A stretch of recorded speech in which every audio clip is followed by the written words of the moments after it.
good, YouTube? It's the King here, Aqua Life, baby. You already know how it is. It's been a minute, I know. Again, doing life things as usual. I just got done helping out my grandmother with something. On my way back to the crib. However, I did want to say happy new Aqua Life Day to everybody. I know some people's sneak was like, Friday midnight, yesterday, today. So, yeah. Happy new Aqua Life Day or weekend to everybody. Yeah, Glory, we in there, baby. We in there. So, did a lot of testing. We had our sneak yesterday. I went undefeated in our sneak peek. With my little sneak deck, we did sealed for ours. Pretty good. Didn't pull anything useful, anything, mostly just deeply stuff, so it's whatever. My little brother, however, he pulled a Glory Maelstrom, which is awesome, so I was able to slide that into my deck along with a few other commons and rares and whatnot. As you guys know, I'm getting my case split on Wednesday, and Wednesday is when you guys will have my phase 1 Glory deck profile, so definitely look out for that. But was playtesting with a very slightly improved version of Maelstrom. I was just for fun, really. I took out the Lazarus out of my deck in the Hell Palace and slid in 4 copies of Metal Cut Sailor just to see why people like her. Decent if you ride. That shield value missing, I'm not really cool with. Yeah, not. I would say this, a lot of the times I'm just sitting here like, she doesn't offer me too much, but for basically wave 1 with +1 glory, does pretty decent, I guess. But yeah, was able to wave clap some people with glory, when I drew into my 1 copy. Really fun, really enjoyed it. Was able to set up I had some really good setup turns. I had a double title turn in 1 game. Double title turn on glory is disgusting. I've been trying to play with Excel 2 a little bit more because I wanted to really experiment with that and kind of see what it was. And Excel 2 wasn't too horrible. I kind of want to do some more testing with it and kind of base certain numbers off of that.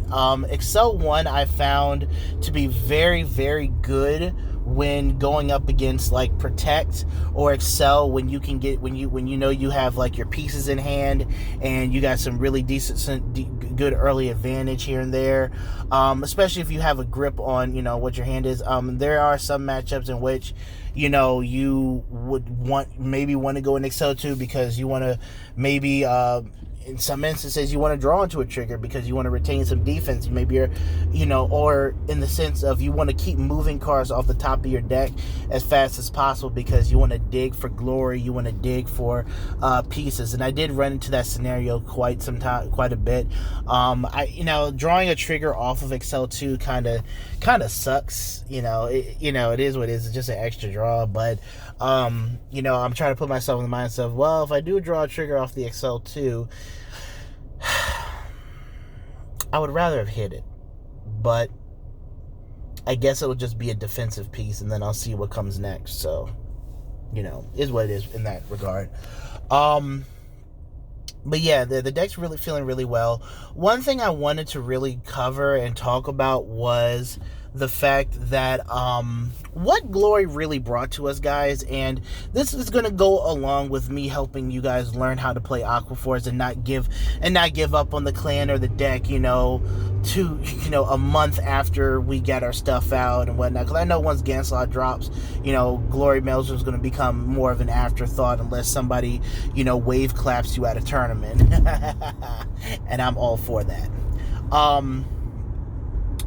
But one thing is, and this is kind of what Excel decks were struggling with at first, is the ability to really close out games. It is not necessarily having a finisher or like a finishing play in a sense. It's just being able to set you up to pressure opponent out of the game into 6 damage. So when your opponent's on 5 and you're sitting on regular Maelstrom, they've already telegraphed that they have to block at least 4 attacks, unless you can produce another one. And blocking the 4 attacks can be pretty simple. Just a +3 here. Maybe you have to block a Riptide there, depending on how much hand they have. But they don't really have anything that really puts pressure on their guarding capabilities. And I think that that's what a lot of Excel decks needed in a way, was just putting pressure on your opponent's guarding capabilities and making them pay for guarding, or or hampering their ability to guard effectively. And I think that that's where Maelstrom was really struggling with our wave 1 support, is doing that outside of because Excel decks, we get a lot of attacks off, great, but can we do more than that? You have like protect decks, you have, like, for instance, for Angel Feathers you have Hospital, for OTT you have Deer. Those decks set you up. Deer puts pressure on your guard, forces you to guard for a lot more, because he gives each column, each card on your board plus 10k, and potential to stack 2 crits on the top of your deck. And you also have a Vanguard that can gain power, but just stacking the 2 crits on top of your deck, so your opponent knows that the Vanguard's going, that if they can't give the Vanguard a 2 to pass, they have to first and foremost no pass the Vanguard, so perfect guard or no pass, and then have to worry about trigger application for the other columns, especially depending on what damage you're at. It's a very deadly turn to this day. Hospital, has the no sit, no restriction, and can get up to astronomical numbers depending on how you set it up. Plus, I think that Angel Feathers do have a really good ability to run Protect too. I think better than other Protect decks, and really set up Hospital to where Hospital is going to be a constant threat at least twice in a game, with the Protect 2, them just setting that up, because I've seen Angel Feather players run between at least like 11 grade 3s, because they want to make sure, because Hospital is more or less your closeout play. So that's what, and those cards are more or less finishers in a sense.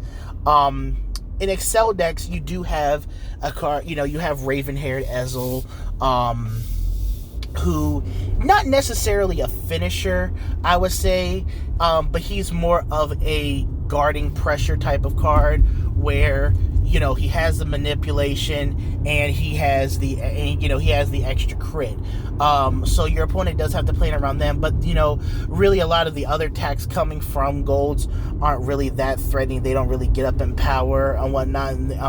Most of them relying on their battle phase combos to dish out, really. Other than that, Raven-haired is not technically a finisher. It's more of like a constant pressure card, and can be a very deadly card when opponents at that 4 damage range for for an early closeout, really.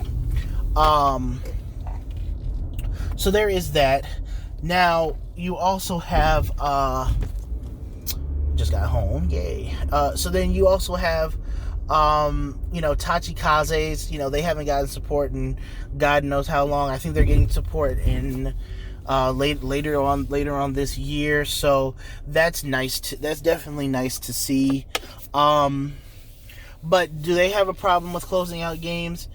Probably not. I mean, they do have the ability to draw cards, but again, I don't know how Excel 2 is with them. I'm not going to cover all Excel decks, but Tachikaze is an example of, where they were coming from was they had an ability to draw a lot of cards. They're really the only Excel deck that had the ability to draw a lot of cards into their hand and have a viable defense, and can put out a pretty decent offense.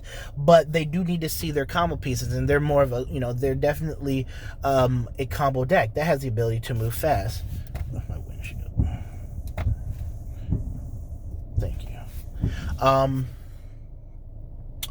Yeah, so there's that for for them.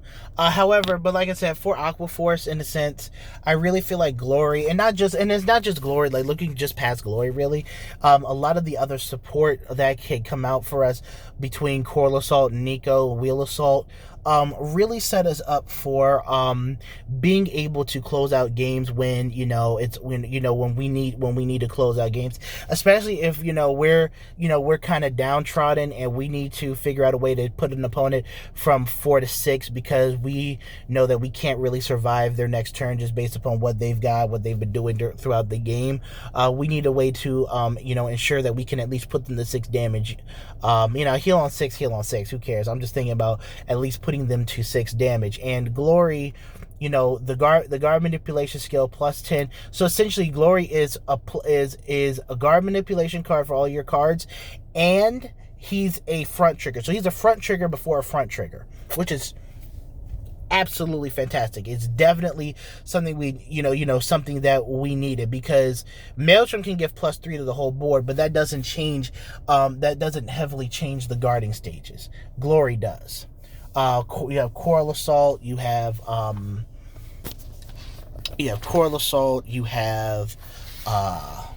Nico, who can be a decent attacker but searches out the algos, and then you have Wheel Assault for a numerous amount of combo plays.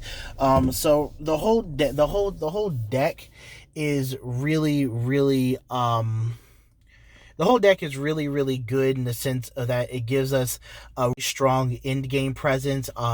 We have a really decent turn 2 now, again with Wheel Assault, and we also have the and we have Coral Assault, who can go into the soul, fuel Tidal Assault, let us draw a card after him so we can get back some defense. You have Dine, and I'm going to talk more about Dine because I want to do a spotlight on her. I really like what she brings.